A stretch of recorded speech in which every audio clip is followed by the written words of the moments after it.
Hello and welcome back to Kim Reads as we continue with Straight On Till Morning.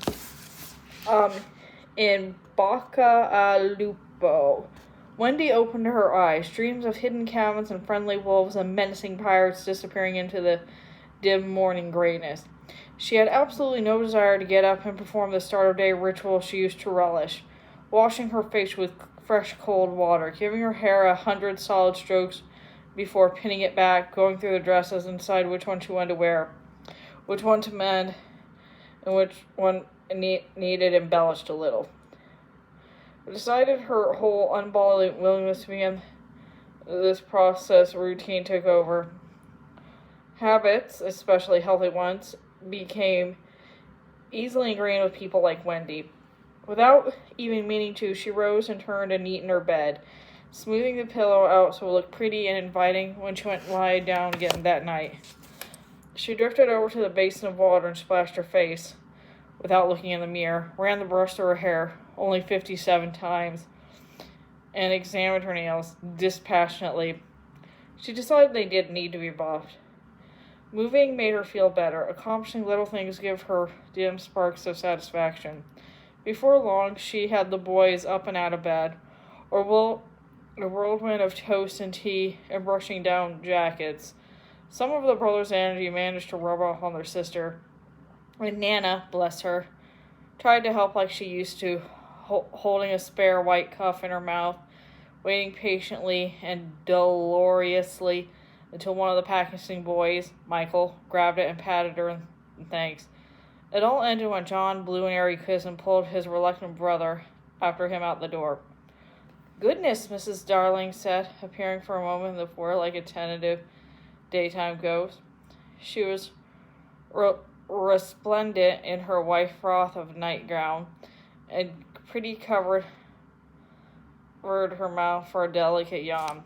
Whatever would I do without you, dear?" She kissed her daughter on the head, and Wendy fell into warm pieces under her praise. But when the figment retreated back to her own ablutions, and the lower house was released in the normal workday world, Wendy had toast and tea and settled down for her French lessons with Mademoiselle Gabineau. Not satisfied with her main subject of expertise, Mademoiselle also had strong opinions on history and math, lecturing angrily and often incomprehensibly in her native tongue about the first topic about not letting Wendy give up the second. "You must keep house some day with all of the accounts," she admonished, "and make the right increases when knitting a jumper." Wendy didn't deny to reply. Uninterested in either applications of math, she surreptitiously stroked the pages of the tiny notebook in her apron pocket and dreamed of a well-spoken, logical, and utterly evil witch. The day seemed like it was going to progress along the same lines before, and one like before that, and the one that. But sometimes before tea, there were strange noises downstairs. Outer doors opening and closing, and a deep-throated male voice sounding out. It was far too early for Mr. Darling to be done with business already. Concerned, Wendy tripped down the stairs as fast as she could. She thought it would be decorous to do so. Nana waited at the bottom, doing something she rarely engaged in. She was growling, very softly. "Dear Nana, what is it?" Wendy asked, growing even more nervous. The dog was large, but not much of a wolf, and probably too old to deal any damage to an intruder.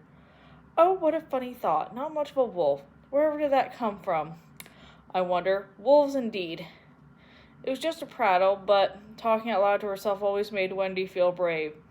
And anyway, if the house was being invaded, it was up to her to defend its inhabitants and silverware. She stuck her chin out and pushed open the front hall down with a carefully composed look of indignation on her face. "Now see here, villain." She stopped immediately present with a very odd scene. Mr. Darling was home early. It was rare to see him by a day in a full suit and hat, and usually when he came home it was dark, and he went straight upstairs to change into his slippers and smoking jacket. He held his arm strangely, as if one were broken and he were cradling the other. Also unusual was that Mrs. Darling was with him, a gloved hand resting lightly on his shoulder. Mr. Darling looked utterly confused by his daughter's words, his large, bushy black eyebrows rising to the top of his head. "Wendy, what in blazes is the reason for the tone?" "I? A villain?" "Dear, what is the matter?" Mrs. Darling asked with an indulgent smile. I heard noises. I just thought... I'm so glad you're home early today, though, Father. Wait, did you hurt yourself? Did you break your arm? Is that why you're so... No, if you had, Mr. Sorello would have been here with the treatments and nasty draughts. Is it some sort of holiday? I don't think I had any date book. Is it a birthday? Are the banks closed? Oh, no, Father. You didn't lose your job, did you? You and Mother look so radiant. That can't be it. Is there any other news? Mr. Darling looked more and more blown back by the torrent of Wendy's words, as if it were physically assaulting him. All right, he said, unable to think of anything better to quiet her. Wendy, dear, we've brought to show you something, Mrs. Darling said through soft laughter. Show her. Mr. Darling moved his arms and revealed the reason he had been cradling so carefully. At first, Wendy thought it was a rat, which explains its size, small, in color, white, and Nana's discomfort, extreme. But then a little fat pigtail rolled out of his mouth, and large black eyes blinked in excitement. It panted and pawed at Mr. Darling's arms, excitedly, but obviously unsure what it wanted to do. Its little ears, no larger than the corners of a lady's pocket handkerchief, was actually quite huge compared to the thing's head, and didn't seem to move very much, as though they have on a German Shepherd or Nana. Oh, Wendy said, blinking. Her carefully read and reread books of manners for English girls and boys had nothing she could draw from this sort of situation. Oh, a small dog. It's a teacup terrier. Isn't the most darling thing? Mrs. Darling said, rubbing her face against the kissing. Mr. Darling looked unsettled by this physical display of affection, and dry-nosed the wet one. Yes, well, all the girls seem to be into them right now, carrying them in baskets, bows in their fur, taking them to the park. I don't know. You don't hunt with them, I'm fairly certain. We just thought you could use a little friend. We were afraid you were being lonely in this big old drafty house, Mrs. Darling said, taking her daughter's hand and squeezing them. Wendy, so talkative before, now had nothing to say. Mr. Darling had always complained about how tiny their house was, endlessly comparing it to those of his business associates and of the managers whose ranks he wanted to someday be among. Mrs. Darling never said anything obviously unkind about their home, but did often refer in the most painfully oblivious terms. Adorable, cozy, manageable, charming, doll-sized. Oh, yes, lonely. Wendy said, seizing on that point. That one was most reasonable. Nana woofed indignantly. What was she, a piece of furniture? Her parents waited expectantly. The polite thing to do, Wendy realized, was to walk forward and put a hand out the tiny dog and let it smell her. She made herself do so. The teeny puppy sniffed its wet nose all over her hand, seemed to lick or slurp her, like a jungle creature from one of her adventure books. Something horrid that ate ants or honey or something else that required sucking it up. It barked several times in a manner that was both strangely too quiet and somehow extremely irritating. Thank you, Father, Wendy said, carefully removing her hand for the purpose of hugging him. It wasn't entirely a lie. She did indeed want to develop Mr. Darling's large form and the rest of her head on her side, smelling his aftershave and his general fatherness. Her mother hugged her on the side and kissed her on the forehead. They loved her. This was more than obvious. They just didn't understand her.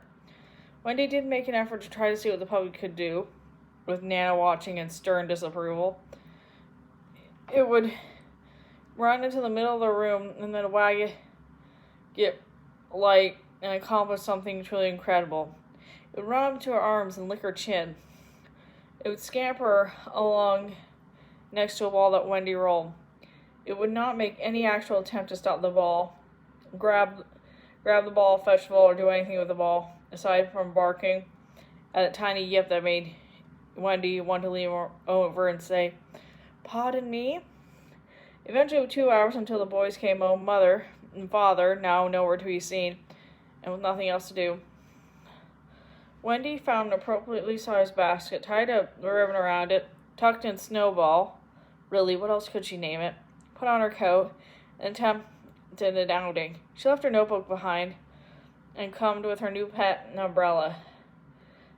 Nana also remained inside, aloof and disapproving. When she felt a little ridiculous, Wendy had to admit that the cold, slightly damp air felt good on her face. Moisturizing, her mother would say. Invigorating, her father would say. The little dog peeped out of its basket and looked around blankly with no actual interest in hopping out and getting a first-hand sniff of the many wonders they passed. Wendy nodded to the other walkers, most of them regarded Snowball with amusing delight. And then down the path came the demonic Shibo twins. They were as clad in their wand, in similar dresses of different hues, similar hats with different flowers, similar parasols with different tassels. Outfits just like enough to give a nod to her sister's ostensible sameness, just a bit off to remind you that they weren't the same person at all. Wendy froze and considered heading back to the other way, as if she had forgotten something. She could see the steely blue of four Shibo eyes and didn't like strong under their lantern gazes, especially after the caroling party last Christmas. They had spotted her, and she had something interesting to distract them with, so maybe they'd be all right. Wendy stuck out her chin and walked forward bravely to meet her fate. "Miss Darling," Clara said with the beginnings of a coldly amused smile. "It's so lovely to see you out and about in public, especially after—" "Oh, what is it you have there?" Phoebe cried, spotting the basket. "Him?" Wendy almost blew it immediately. Was the dog even a him? She hadn't even bothered to check. "He's new." Oh, how perfect," Phoebe sighed, holding out the delicately curled gloved finger. The puppy obligingly sniffed, and she practically screamed with delight. "He's adorable," Clara said flatly, to the point as always. "Where did you get him?"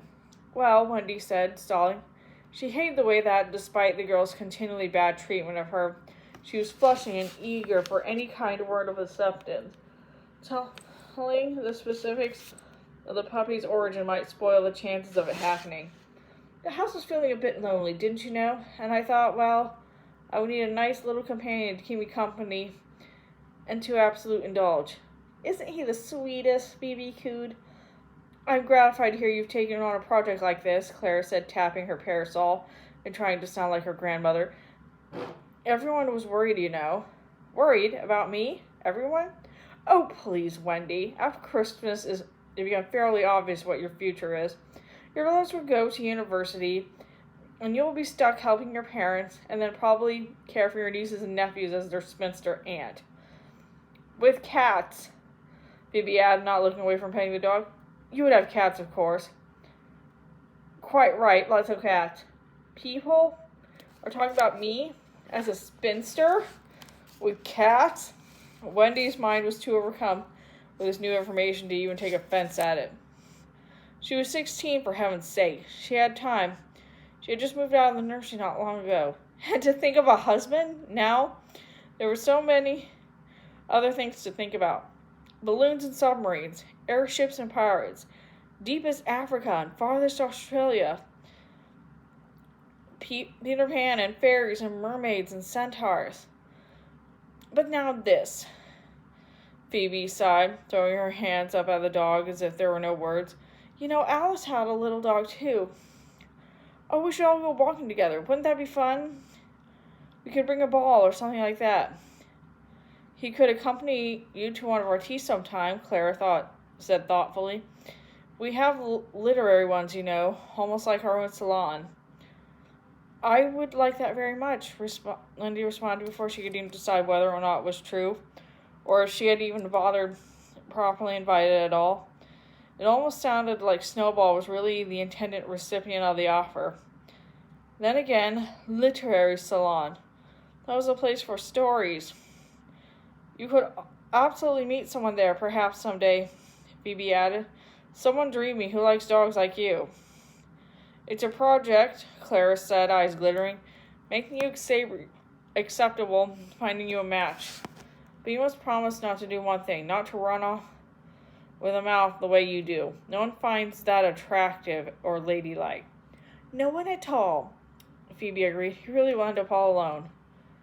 I don't want to be all alone. I have Snowball now, Wendy said, trying to make her thoughts come out the way they were flowing in her head.